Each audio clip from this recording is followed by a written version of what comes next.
1945, the Second World War. On July 26, the Allies sent Japan an ultimatum in the form of the Potsdam Declaration. They demand unconditional surrender from the Japanese government and warn that refusal will result in the inevitable and complete destruction of the Japanese armed forces and inevitably the devastation of the Japanese territory. Japan refuses. In response, on August 6, the United States dropped an atomic bomb on Hiroshima. 3 days later, a second bomb falls on Nagasaki, this time with no ultimatum. The atomic bombs killed between 100 and 120,000 people, men, women, and children, and tens of thousands more died in the months that followed. Those who survived 1945 did not escape the effects of radiation, which in many cases even affected their descendants in the form, for example, of various kinds of cancer. Many voices played a role in the unfolding of these events, but ultimately the decision to drop the bombs on Hiroshima and Nagasaki belonged to this man, the 33rd President of the United States, Harry S. Truman. We have spent more than $2 billion on the greatest scientific gamble in history, and we have won. Around that time, Elizabeth Anscombe, who would go on to become one of the leading figures in the rediscovery of virtue ethics and Aristotelian philosophy, was finishing a period at the University of Cambridge, where she would become one of Wittgenstein's favorite students. But the news of the atomic bombs being dropped on Japanese civilian populations left her with a terrible impression she could never shake off. Because all of this, when 11 years later in 1956, the University of Oxford, where she had obtained a teaching position, decided to award an honorary doctorate to President Harry Truman, paying tribute to him, Anscombe could do nothing but protest vehemently. With her strong conviction, she could not just stand by while the university she belonged to honored someone she considered to be a war criminal, a mass murderer. She tried to persuade her colleagues and even challenge a defender of Truman to justify the bombing using international law, but she quickly found the majority against her, and the decision to grant the president the doctorate went ahead. In response, Anscombe wrote one of the most brilliant and passionate polemical pamphlets in the history of philosophy, Mr. Truman's Degree. Its main premise, for men to choose to kill the innocent as a means to their ends, is always murder, and murder is one of the worst human actions. And this is precisely what happened, according to Anscombe, in the bombing of Hiroshima and Nagasaki, the instrumentalization of the indiscriminate and massive death of innocents chosen as a means to the end of forcing Japan to surrender unconditionally and to win the war.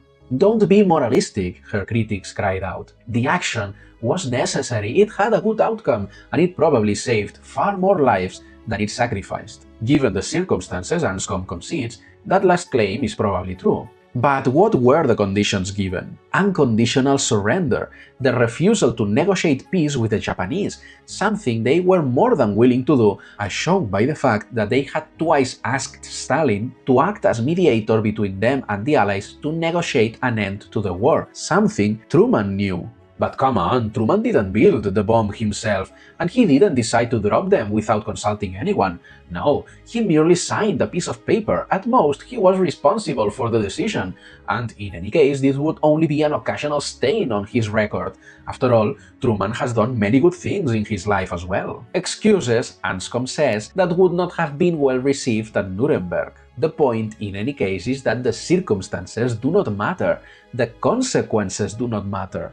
There are actions that are intrinsically evil, and that no end can justify, and murder is one of them, even more so mass murder, and committing it for a good end is not brave, it is not manly as some claim, it is cowardly. No one becomes more of a man by dropping an atomic bomb on defenseless people, on the elderly, on women, on children, and on non-combatants in general. We can now reformulate the principle of doing evil that good may come. Every fool can be as much of a knave as suits him. I recommend this story to undergraduates reading grades, as throwing a glaring light on Aristotle's thesis that you cannot be good or do any good where you are stupid. Anscombe draws attention to certain narratives that took place before and during the war and that served to blur the distinction between non-combatant civilians and combatants. Modern war, it was said, has an indivisible character. There is no longer any non-participant, anyone who stays on the sidelines, anyone who does not contribute. The civilian population, in reality, is just as much a combatant as the ordinary soldier. People who simply pay their taxes, those who tend their crops, participate in the war effort just as much as the one fighting on the battlefield. The upshot was that it was senseless to draw any line between legitimate and illegitimate objects of attack. I am not sure how children and the aged fitted into this story. Probably they cheered the soldiers and munitions workers up. It is true, Anscombe admits, that there can be borderline cases and that sometimes it is difficult to draw an exact line. But that is a terrible reason to refuse to draw a line anywhere at all. And in any case, in Hiroshima and Nagasaki, we are not dealing with a borderline case. There it is more than clear that the target was the innocent. But who is the innocent in war? They are all those who are not fighting and not engaged in supply those who are with the means of fighting. The farmer whose crops might end up feeding the army is not providing it with the means to fight, nor are the children waiting at home for their fighting fathers. But the people who are fighting are very likely conscripts. They fight because they are forced to. In that case, they are just as innocent as everyone else. Innocent, Anscombe clarifies, in this context is not a term that refers to personal responsibility. It simply identifies the one who is not causing any harm, the one who is not acting as an aggressor. The soldier who is fighting is doing exactly that. He is attacking, therefore he may be attacked. But if they surrender, they become in this sense innocent, and so may not be maltreated or killed. One objection Anscombe addresses at this point argues that if this is the case, then it would be also impermissible to attack a soldier while he is asleep, since at that moment he is not attacking. Anscombe's reply is that what a person is doing can refer both to what they are doing in the immediate moment and to the role or function they occupy in a given situation. And in this second sense, a soldier who has not surrendered remains in the role of aggressor even if he is asleep in his military camp. Anscombe ends her essay by identifying two factors that likely explain why so many people in her time, and in ours as well, excused Truman's actions. The first, Anscombe says, is the moral philosophy that has been taught in universities since the First World War, one that emphasizes that there are no absolutely universal rules and no actions that are completely forbidden, but rather that even the most horrendous actions can end up being justified in light of their consequences, or if they are done in pursuit of an end considered good and noble enough. And the second culprit, which may come as a surprise, is pacifism, Anscombe says. And why is that? It sounds very strange, doesn't it?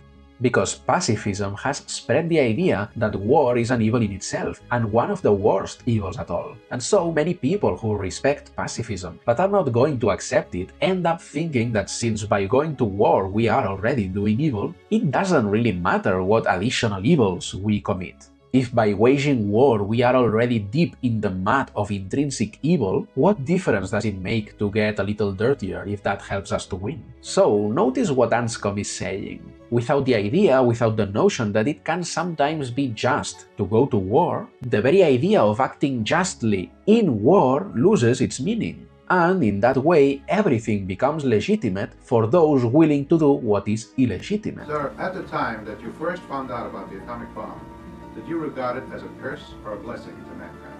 Well, I thought it was a blessing. I thought it could be used and made a blessing. I never worried about its being a curse. I wanted a weapon that could win the war, and it did. That's what I was interested in. Mr. Truman's degree did not manage, as was to be expected, to reverse the university's decision, nor to drastically change the public opinion of the time regarding what Harry Truman had done. And even today, we often continue to justify, or at least excuse or fail to condemn, what was clearly a war crime.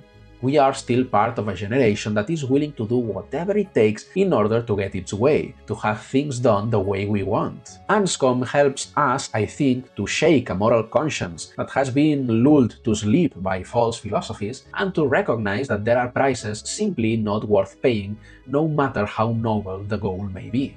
After all, what kind of peace do we achieve if it is bought at the cost of massacring the innocent, if we pay for it with innocent blood? And this is how Anscombe ends her essay. I vehemently object to our action in offering Mr. Truman honors, because one can share in the guilt of a bad action by praise and flattery, as also by defending it. It is still possible to withdraw from this shameful business in some slight degree. It is possible not to go to Encaenia. If it should be embarrassing to someone who would normally go to plead other business, he could take to his bed, "I indeed should fear to go in case God's patience suddenly ends." I have nothing more to add except to ask you to give this video a like if you enjoyed it, because that helps it reach more people. Now, if you want to keep reflecting on the philosophy of war, you can check out this other video right here, where I analyze philosophically an anime that deals a lot with war, Vinland Saga. So click over here, don't miss it, and above all, don't forget to think.